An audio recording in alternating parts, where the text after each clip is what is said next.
AAP ತೊರೆದ Raghav Chadda ಅವರನ್ನ Instagram ಸೇರಿದ ಹಾಗೆ ಸೋಷಿಯಲ್ ಮೀಡಿಯಾದಲ್ಲಿ ಫಾಲೋವರ್ಗಳು ತೊರಿತಾ ಇದ್ದಾರೆ. ಸುಮಾರು 20 ಲಕ್ಷ ಫಾಲೋವರ್ಗಳನ್ನ ಅವ್ರು ಕಳ್ಕೊಂಡಿದ್ದಾರೆ ಅಂತ ಹೇಳಲಾಗ್ತಾ ಇದೆ. ಅಷ್ಟಾದ ನಂತರನೂ ಅವರು ಎಎಪಿಯ ಅನೇಕ ನಾಯಕರಿಗಿಂತನೂ ಹೆಚ್ಚಿನ ಫಾಲೋವರ್ಗಳನ್ನು ಹೊಂದಿದ್ದಾರೆ ಅಂತ ಸೂಚಿಸುವಂತಹ ಅಂಕಿಅಂಶ ಕೂಡ ಇದೆ. ರಾಘವ್ ಚಡ್ಡಾ ಈಗಲೂ 1.2 ಕೋಟಿ ಫಾಲೋವರ್ಸ್ಗಳನ್ನು ಹೊಂದಿದ್ದಾರೆ. ಹಾಗಾದ್ರೆ ಅವರನ್ನು ತೊರಿತಾ ಇರುವಂತಹ ಫಾಲೋವರ್ಗಳು ನಿಜವಾಗಿಯೂ ಯಾಕೆ ಅವ್ರ ಮೇಲೆ ಕೋಪಗೊಂಡಿದ್ದಾರೆ? ಆ ಫಾಲೋವರ್ಸ್ ಈ ಮೂಲಕ ಇಡಿ ವಿರುದ್ಧ ಪ್ರತಿಭಟನೆಯನ್ನು ವ್ಯಕ್ತಪಡಿಸ್ತಾ ಇದ್ದಾರಾ? ಅವರೆಲ್ಲ ರಾಘವ್ ಅವರನ್ನ ಫಾಲೋ ಮಾಡ್ತಾ ಇದ್ದಿದ್ದಾದ್ರೂ ಯಾವ ಆಧಾರದ ಮೇಲೆ? ಎಎಪಿಯ ಹಲವು ನಾಯಕರು ಜೈಲು ಪಾಲಾದ್ರು. ಅದಾದ ನಂತರ ನಿರ್ದಿಷ್ಟ ಪುರಾವೆಗಳು ಇಲ್ಲ ಅಂತ ಅವ್ರ ಬಿಡುಗಡೆ ಕೂಡ ಆಯಿತು. ಎಎಪಿಯ ಹಿರಿಯ ನಾಯಕರ ಫಾಲೋವರ್ಗಳ ಸಂಖ್ಯೆ ಚಡ್ಡಾ ಅವರ ಅರ್ಧದಷ್ಟು ಕೂಡ ಇಲ್ಲ. ಬೀದಿಗಿಳಿದು ಹೋರಾಡಿ ಹಲವಾರು ತಿಂಗಳು ಜೈಲಿನಲ್ಲಿ ಕಳೆದಂತಹ ಸಂಜಯ್ ಸಿಂಗ್ ಇನ್ಸ್ಟಾಗ್ರಾಮ್ನಲ್ಲಿ ಕೇವಲ 10 ಲಕ್ಷ ಫಾಲೋವರ್ಸ್ಗಳನ್ನು ಹೊಂದಿದ್ದಾರೆ. ರಾಜ್ಯಸಭೆಯಲ್ಲಿ ಪ್ರಬಲ ಭಾಷಣ ಮಾಡಿದ್ರಿಂದ ಸಂಜಯ್ ಸಿಂಗ್ ಅವರ ಫಾಲೋವರ್ಗಳು ಹೆಚ್ಚಾಗಿಲ್ಲ. ರಾಘವ್ ಚಡ್ಡಾ ಅವರನ್ನ ತೊರೆದವರೇನು ಸಂಜಯ್ ಸಿಂಗ್ ಅವ್ರ ಕಡೆಗೆ ಬಂದಿಲ್ಲ. ತಮ್ಮದೇ ಪಕ್ಷದ ನಾಯಕರನ್ನ ಜೈಲಿಗೆ ಹಾಕ್ತಾ ಇದ್ದಾಗಲೂ ಕೂಡ ಬಹುತೇಕ ಮೌನವಾಗಿದ್ದಂತಹ ಚಡ್ಡಾ ಫಾಲೋವರ್ಗಳ ಸಂಖ್ಯೆ ಮಾತ್ರ ದೊಡ್ಡದಿದೆ. ಮತ್ತೆ ಈಗ ಅವರನ್ನ ಅನ್ಫಾಲೋ ಮಾಡ್ತಾ ಇರೋರು ಎಲ್ಲಿಗೆ ಹೋಗ್ತಾ ಇದ್ದಾರೆ ಅನ್ನೋದು ಸ್ಪಷ್ಟ ಆಗಿಲ್ಲ. ಆರ್ಜೆಡಿಯ ರಾಜ್ಯಸಭಾ ಸದಸ್ಯ ಮನೋಜ್ ಝಾ ಅವರ ಭಾಷಣಗಳು ತುಂಬಾನೇ ವೈರಲ್ ಆಗ್ತವೆ.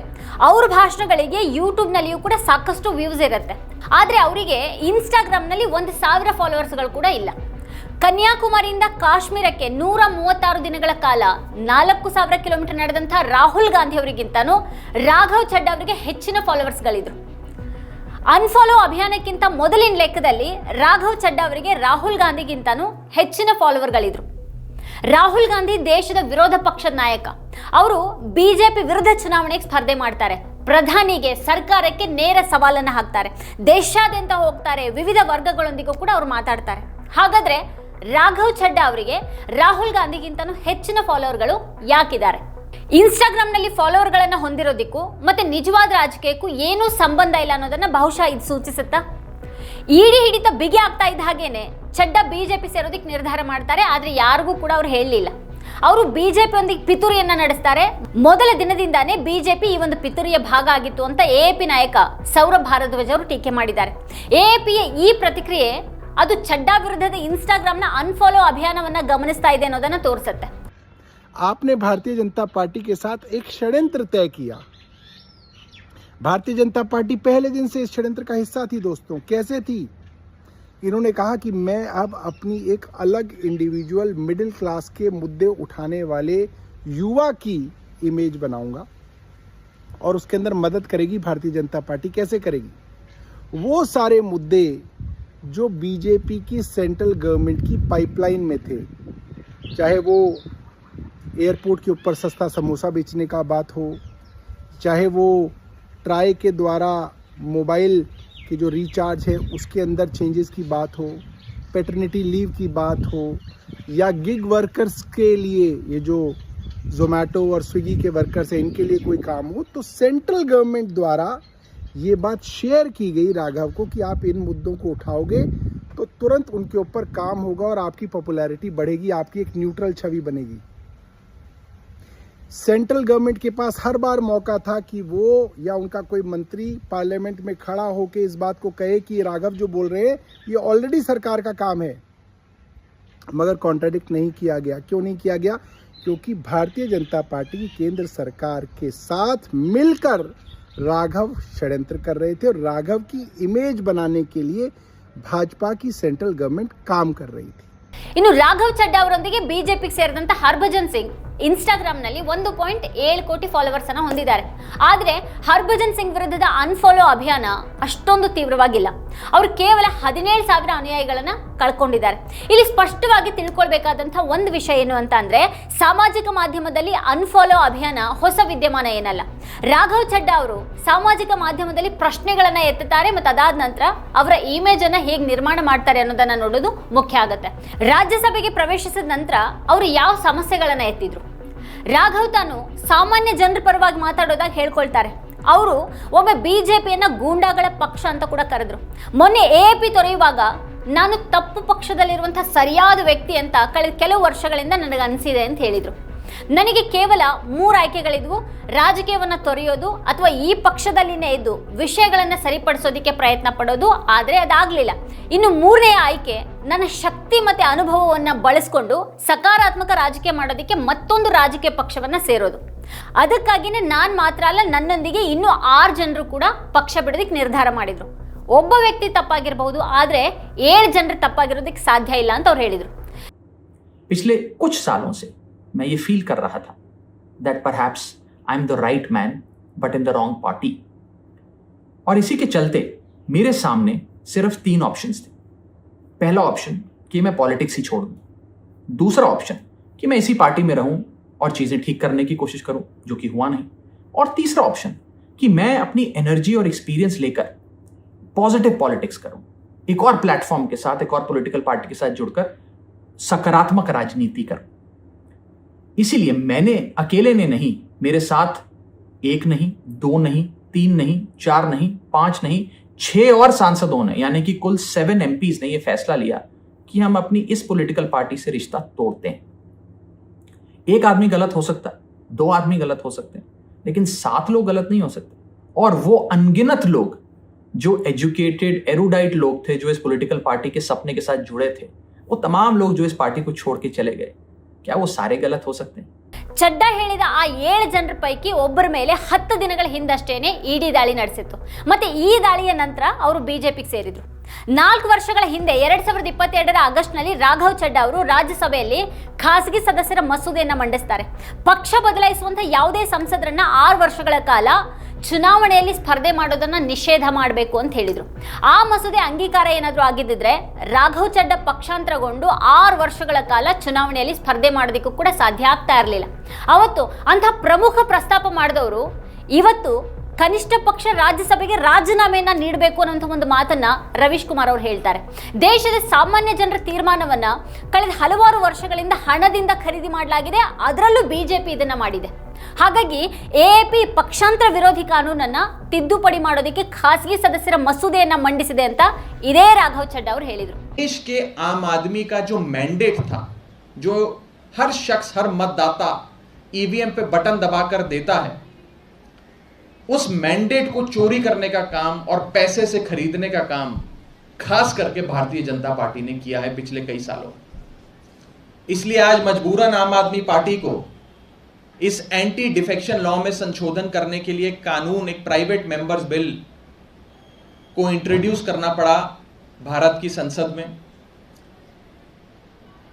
हमने देखा है कि पिछले कुछ दिनों से लगातार या तो पैसे से खरीदे जाते हैं विधायक सांसद, या कोई बड़े पद या मंत्री बनाने के लालच में बिक जाते हैं विधायक और सांसद, या फिर आजकल जो नया चल रहा है सीबीआई, ईडी नाम की तमाम एजेंसियों का इस्तेमाल कर कर, मुकदमे दर्ज कर कर, कोएर्जन का प्रयोग कर कर, धमका कर, उन्हें मेंटली इन्फ्लुएंस कर कर, डरा धमका कर विधायकों को और सांसदों को हॉर्स ट्रेड किया जाता है, उन्हें एक पार्टी से दूसरी पार्टी में शिफ्ट होने के लिए मजबूर किया जाता है. इस सारी जो लोकतंत्र के पाप हैं, इन पापों को समाप्त करने के लिए, इनका रोकथाम करने के लिए जो आज हम एक संशोधन बिल लाए हैं, जो भारत के संविधान में संशोधन करता है. ಇಷ್ಟು ಚೆನ್ನಾಗಿ ಮಾತನಾಡಿದಂಥ ನಾಯಕ ಪಕ್ಷವನ್ನ ಬಿಟ್ಟು ಅವರೇ ಕಟುವಾಗಿ ಟೀಕೆ ಮಾಡಿದಂಥ ಬಿಜೆಪಿಗೆ ಹೋಗಿದ್ದಾರೆ. ಈಗ ಇತ್ತೀಚಿನ ದಿನಗಳಲ್ಲಿ ಅನೇಕ ಪಕ್ಷಗಳ ನಾಯಕರು ಇದನ್ನೇ ಮಾಡ್ತಾ ಇದ್ದಾರೆ. ಅವರು ವಿಶಿಷ್ಟ ಇಮೇಜ್ ಅನ್ನು ಸೃಷ್ಟಿ ಮಾಡ್ಕೊಳ್ಳೋದಿಕ್ಕೆ ಮಾತಾಡ್ತಾರೆ. ರಾಜ್ಯಸಭೆಯಲ್ಲಿ ರಾಘವ್ ಚಡ್ಡಾ 2022ರ ಜುಲೈನಿಂದ 2025ರ ಏಪ್ರಿಲ್ವರೆಗೆ ಎತ್ತಿದಂಥ ಪ್ರಶ್ನೆಗಳ ಬಗ್ಗೆ ರವೀಶ್ ಕುಮಾರ್ ತಮ್ಮ ವಿಡಿಯೋದಲ್ಲಿ ಪ್ರಸ್ತಾಪ ಮಾಡಿದ್ದಾರೆ. ಈ ಅವಧಿಯಲ್ಲಿ ಚಡ್ಡಾ ಸುಮಾರು 330 ಪ್ರಶ್ನೆಗಳನ್ನು ಕೇಳಿದ್ದಾರೆ. ಅವುಗಳಲ್ಲಿ ಸುಮಾರು 120 ಪ್ರಶ್ನೆಗಳು ಪಂಜಾಬ್ಗೆ ಸಂಬಂಧಪಟ್ಟಿದ್ದಾಗಿವೆ. ಅವರು ಕೈಗಾರಿಕೀಕರಣ, ಜವಳಿ ಉದ್ಯಾನವನಗಳು, ಗ್ರಾಮೀಣಾಭಿವೃದ್ಧಿ ನಿಧಿಗಳು, ಹತ್ತಿ ಕೃಷಿ, ಹೆದ್ದಾರಿ ನಿರ್ಮಾಣ, ಪಂಜಾಬ್ನಲ್ಲಿ ಕ್ಯಾನ್ಸರ್, ಅಕ್ಕಿ ಸಂಗ್ರಹಣೆಯಲ್ಲಿ ವಿಳಂಬ, ಮೊಹಾಲಿಯಲ್ಲಿ ಐಟಿ ಪಾರ್ಕ್ ಮತ್ತೆ ಪಂಜಾಬ್ಗೆ ಜಿಎಸ್ಟಿ ಪರಿಹಾರ ಮುಂತಾದ ವಿಷಯಗಳನ್ನು ಎತ್ತಿದ್ದಾರೆ. ಆದರೆ 2025ರ ಆಗಸ್ಟ್ನಿಂದ ಬದಲಾವಣೆ ಕಾಣಲಾರಂಭಿಸಿದೆ.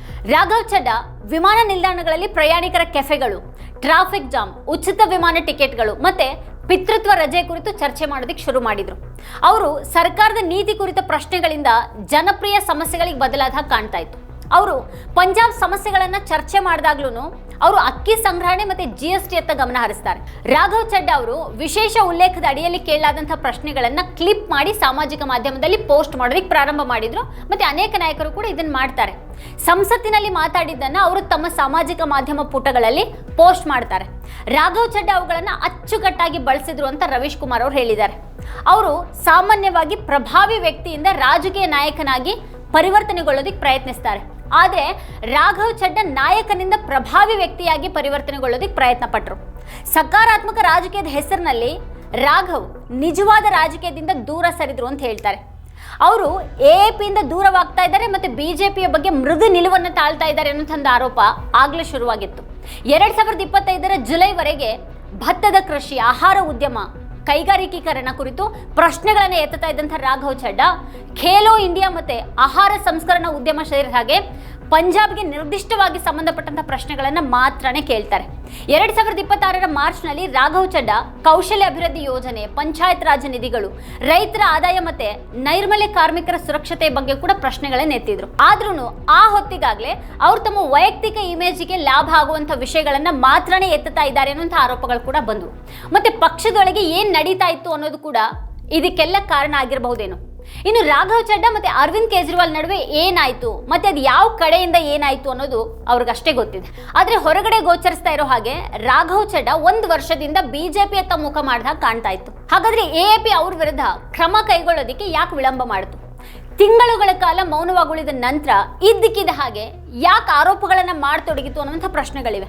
ಇನ್ನು ಚಡ್ಡಾ ಸಾರ್ವಜನಿಕ ಹಿತಾಸಕ್ತಿ ನೆಪದಲ್ಲಿ ಪ್ರಮುಖ ರಾಜಕೀಯ ಸಮಸ್ಯೆಗಳನ್ನ ಬದಿಗಿಡೋದಕ್ಕೆ ಪ್ರಾರಂಭ ಮಾಡಿದ್ರು. ಅವರು ಮೋದಿ ಸರ್ಕಾರವನ್ನ ಪ್ರಶ್ನೆ ಮಾಡ್ತಾ ಇಲ್ಲ ಅನ್ನುವಂಥ ಅಸಮಾಧಾನಗಳು ಕೂಡ ವ್ಯಕ್ತವಾದವು.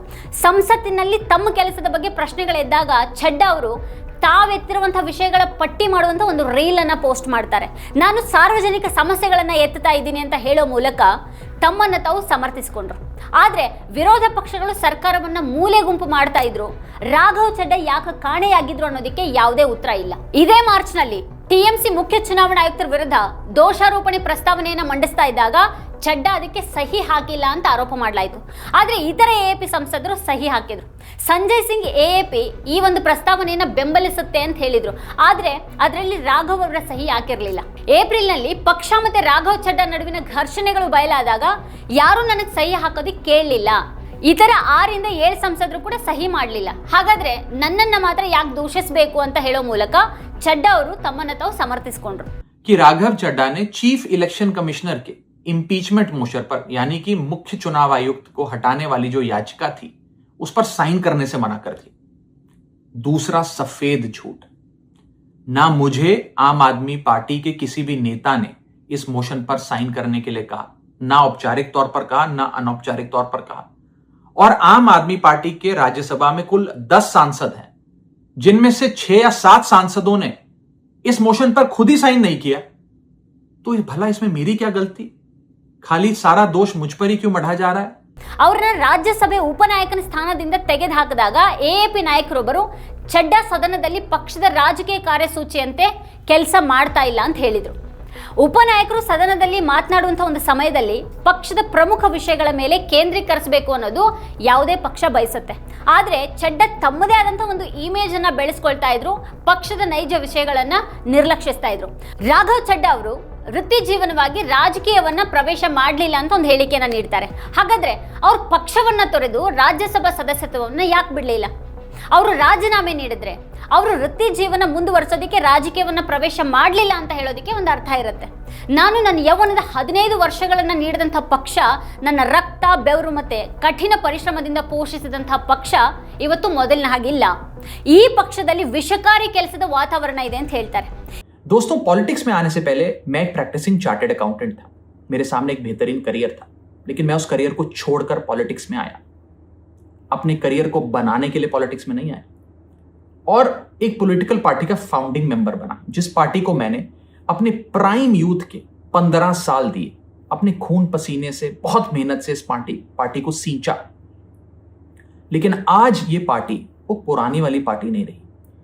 इस पार्टी में आज एक टॉक्सिक वर्क एनवायरनमेंट है. आपको काम करने से रोका जाता है, पार्लियामेंट में बोलने से रोका जाता है और ये पॉलिटिकल पार्टी आज चंद करप्ट और कॉम्प्रोमाइज लोगों के हाथ में फंसकर रह गई है, जो अब देश के लिए नहीं, अपने निजी पर्सनल फायदे के लिए काम करते हैं। ಈಗ ರಾಘವ್ ಚಡ್ಡಾ ಬಿಜೆಪಿಗೆ ಸೇರೋದು ದೊಡ್ಡ ಘಟನೆ ಏನಲ್ಲ. ದೊಡ್ಡ ಘಟನೆ ಏನು ಅಂತ ಅಂದ್ರೆ ಬಿಜೆಪಿ ಅವರನ್ನ ಸೇರಿಸ್ಕೊಳ್ತಾ ಇರೋದು. ನಾಯಕರ ಕೊರತೆನೇ ಇಲ್ಲ ಅಂತ ಹೇಳಲಾಗುವಂಥ ಬಿಜೆಪಿ ಇತರ ಪಕ್ಷಗಳ ನಾಯಕರನ್ನ ಯಾಕೆ ಕರ್ಕೊಳ್ತಾ ಇದೆ? ತನ್ನ ಹೊಸ ರಾಷ್ಟ್ರೀಯ ಅಧ್ಯಕ್ಷರನ್ನ ಹುಡುಕೋದಕ್ಕೆ ವರ್ಷಗಳನ್ನು ತೆಗೆದುಕೊಂಡಂಥ ಬಿಜೆಪಿಗೆ ಗೂಂಡಾಗಳ ಪಕ್ಷ ಅಂತ ತನ್ನನ್ನು ಜರೆದವರೇನೆ ಯಾಕೆ ಬೇಕಾದ್ರು? ಬಿಜೆಪಿ ಇದ್ಯಾವುದಕ್ಕೂ ಕೂಡ ಉತ್ತರ ಕೊಡೋದಿಲ್ಲ. ಆದರೆ ರಾಘವ್ ಚಡ್ಡಾ ಉತ್ತರ ಕೊಡಬೇಕಾದಂಥ ಅನೇಕ ಪ್ರಶ್ನೆಗಳಿವೆ. ಮತ್ತೆ ಎಎಪಿಯಲ್ಲಿ ಇದ್ದಾಗಲೇ ಸರ್ಕಾರವನ್ನು ಪ್ರಶ್ನೆ ಮಾಡದೇನೆ ತಮ್ಮದೇ ರಾಜಕೀಯ ಮಾಡಿದಂಥ ಚಡ್ಡಾ ಅವರಿಂದ ಈಗ ಇಂಥ ಯಾವುದೇ ಪ್ರಶ್ನೆಗಳಿಗೆ ಉತ್ತರವನ್ನು ನಿರೀಕ್ಷೆ ಮಾಡೋದು ವ್ಯರ್ಥನೇ ಆಗುತ್ತೆ. ವೀಕ್ಷಕರ ಕುರಿತು ನಿಮ್ಗೇನು ಅನ್ಸುತ್ತೆ, ಏನು ಅಭಿಪ್ರಾಯ ಇದೆ ಅದನ್ನು ವಿಡಿಯೋ ಕೆಳಗಡೆ ಕಮೆಂಟ್ ಮಾಡಿ ನಮಗೆ ತಿಳಿಸಿ. ಇದೇ ಹೊತ್ತಿನ ಸ್ಪೆಷಲ್ ನೋಡ್ತಾ ಇರಿ ವಾರ್ತಾಭಾರತಿ. ನೀವಿನ್ನು ವಾರ್ತಾಭಾರತಿ ಯೂಟ್ಯೂಬ್ ಚಾನಲನ್ನು ಸಬ್ಸ್ಕ್ರೈಬ್ ಮಾಡಿಲ್ಲ ಅನ್ನೋದಾದರೆ ಈ ಕೂಡಲೇ ಸಬ್ಸ್ಕ್ರೈಬ್ ಮಾಡಿ, ಹಾಗೆ ಪಕ್ಕದಲ್ಲಿರುವಂಥ ಬೆಲ್ ಐಕಾನ್ನ ಪ್ರೆಸ್ ಮಾಡಿ ನಮ್ಮನ್ನು ಪ್ರೋತ್ಸಾಹಿಸಿ. ನಮ್ಮ ಕಾರ್ಯಕ್ರಮಗಳನ್ನು ನೀವು ನೋಡ್ತಾ ಇದ್ರೆ ನಮ್ಮ ಚಾನೆಲ್ ಅನ್ನ ಸಬ್ಸ್ಕ್ರೈಬ್ ಮಾಡಿ, ಪಕ್ಕದ ಬೆಲ್ ಐಕಾನ್ ಒತ್ತಿ ನಮ್ಮನ್ನ ಬೆಂಬಲಿಸಿ. ಹಾಗೆ ನಮ್ಮ ಕಾರ್ಯಕ್ರಮಗಳನ್ನ ಲೈಕ್ ಮಾಡಿ, ಕಮೆಂಟ್ ಮಾಡಿ, ಅದನ್ನ ಬೇರೆಯವರಿಗೂ ವಾಟ್ಸ್ಆಪ್ ಮೂಲಕ ಶೇರ್ ಮಾಡಿ. ನೀವು ಹೀಗೆ ಮಾಡಿದಾಗ ನಮ್ಮ ಚಾನೆಲ್ ಇನ್ನಷ್ಟು ಮತ್ತಷ್ಟು ಜನರಿಗೆ ತಲುಪಲು ನೀವು ನಮ್ಮೊಂದಿಗೆ ಸಹಕರಿಸಿದ ಹಾಗಾಗುತ್ತೆ. ಇದು ನೀವು ಯಾವುದೇ ಖರ್ಚಿಲ್ಲದೆ ಕೆಲವೇ ಸೆಕೆಂಡುಗಳಲ್ಲಿ ನೀಡಬಹುದಾದ ಸಹಕಾರ. ಧನ್ಯವಾದಗಳು.